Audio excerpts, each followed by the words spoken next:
Расында да, менің өз өмірімді біреуге айтуға жүрегім дауаламайды екен. Айтуға оқталып та көрмеген екенмін. Егер олай етсем, өзімді келемежге айналдыратынын ішім сезіп тұратындай. Сондықтан айтылмаған сырларымның бір бөлігін өздеріңізбен бөлісіп, шерімді тарқатып алсам деймін. Қазір оң жақта отырып тұрмысқа шығуы да кешеуілдеп барып, орындалатын қазақ қыздары көп. Солардың бірі өзім болдым. Жасым 29-ға келгенше жігіт таңдадым. Ал 39-ға дейін жігіт мені сынады. Жеңгелерімнің де, әпкелерімнің де таныстырған жігіттерін ұнатпадым. Әрине, менің жасымда бұрын үйленбеген бойдақ жігіттердің болуы мүмкін де емес шығар. Сондықтан 40-ты қырқалаған, бұрын отбасы болып ажырасқан, алимент төлейтін немесе әйелі қайтыс болып шүпірлеген бала-шағасына ана орнына ана болатын әйелді іздеген жігіт ағаларынан өзім айналып қаштым. Білмеймін, маған көңілімнен шығарлықтай жігіт жолықпады ма, әлде өзімнің талабым тым жоғары болды ма, менің тұрмысқа шығуымның сәті түспей-ақ қойғаны. Таңдаған тазға жолығар дегендей, тағы 1-2 жылдан соң олар да жастау, әрі балалы болуға қабілетті қыз-келіншектерге ұмтылады. Сондықтан тым болмаса бір бала туып, отбасы болып отырсаң жарар еді деп, анам үнемі құлақ етімді жейтін. 39 жасымда тұрмысқа шықтым. Күйеуімді де ешкім таныстырған жоқ. Өзіміз кездейсоқта танысып, әңгімеміз жарасқан соң, бір-біріміздің өмір баянымызға да қанық болдық. Ол 15 жылдан бері жалғыз өзі өмір сүріп келеді екен. Әйелімен бірге кеткен, бір қызымен, бір ұлы болғанымен, олармен қазір араласып тұрмайды екен. Оның үстіне қызы тұрмысқа шығып, ұлы үйленіп кеткен екен. Сыртта естіп хабарын алып тұрғанымен, әйелі мен бала-шағасынан қол үзгеніне де біраз жылдар өткен соң, оның үйленейік деген ұсынысын қабыл алдым. Екеуміз де жас емеспіз. Көп ойланбастан тұрмысқа шығып кеттім. Кеште болса, отбасылық өмірге қол жеткізгеніме қуанып, басыма ақ жаулық жамылдым. Ата-енем де өмірден озған. Күйеуімнің бауырлары да өз отбасыларымен әуре болып, жалғыз қалған күйеуімді керек те етпейтін көрінеді.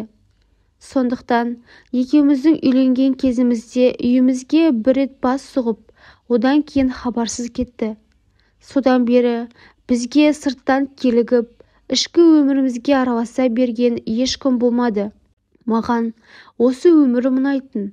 Қарапайым ғана ауылда тіршілік етсек те, жұмыссызбын, мен қала өміріне үйренгенмін деп артық ши шығармадым.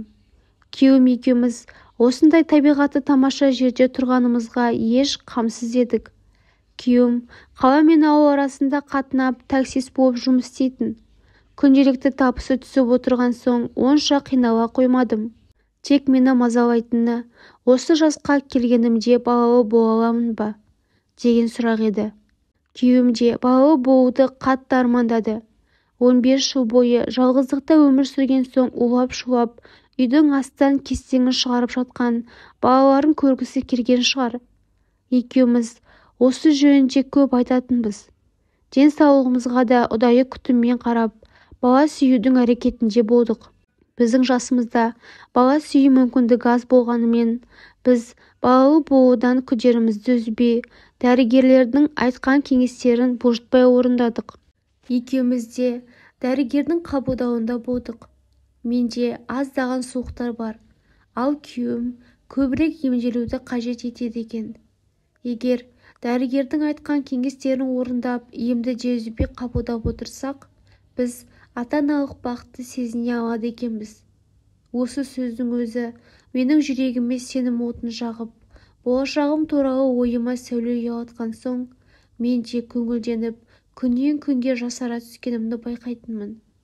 Менің осы бақытты сәттерім қаншаға созыла берерін кім білсін, егер мына жағдай болмағанда.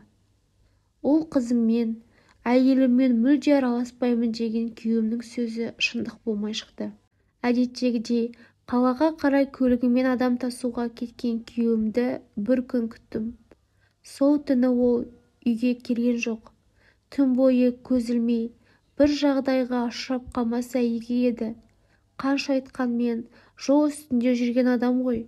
Көлігі істен шығып, соның себебінен кешіксе де өзі аман болса жарар еді деп түн баласына көз ілмей шыққаныма өкіндім. Өйткені ертесіне үйге күлімдеп кірген күйеуім ұл мен келінін және немересін көлігімен өзі әкелді.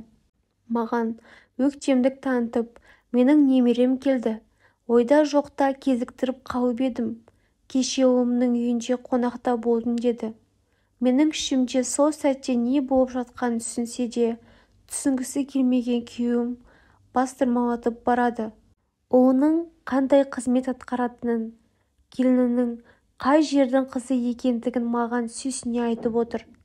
Сонда мен өзімді әлдебіреуге алданып қалған аңғал қыздай сезіндім. Бұрын отбасылы болғанын, ұлы мен қызы бар екендігін жасырмағанымен, олармен әлі де араласып тұратын ішіне бүгіп қалуында бір сыр бар шығар.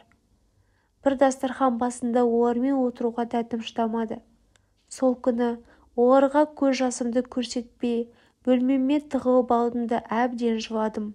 Бәлкім, бақыттымын деп жүргенімде тосыннан болған жай болғандықтан маған ауыр тиген болар. Ол ұлы мен келінін бүгін үйге әкелсе, ертең бірінші әйелін де әкеледі деп ойладым. Өйткені анасымен бірге кеткен ұл енді әкесімен бірге болады дегенге сенгім де келмеді.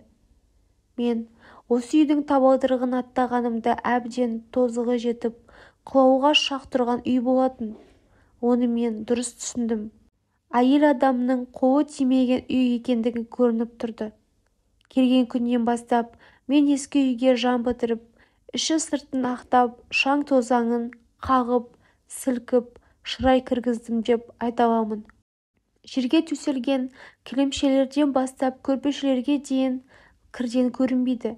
Тыстарын жаңалап, кілемді де 2 күн жуып кептіріп алғанымды ұмыта қойғаным жоқ. Енді мен осы үйдің қожайынымын. Күйеуім жұмысынан шаршап шалдығып жеткенде еркін тыныстайтындай әйелі бар екенін сезінетіндей жағдай жасап отырдым. Сонда да күйеуім өзінің өткен өмірін ұмыта алмапты. Ал маған қандай мақсатпен үйленгенін білмеймін.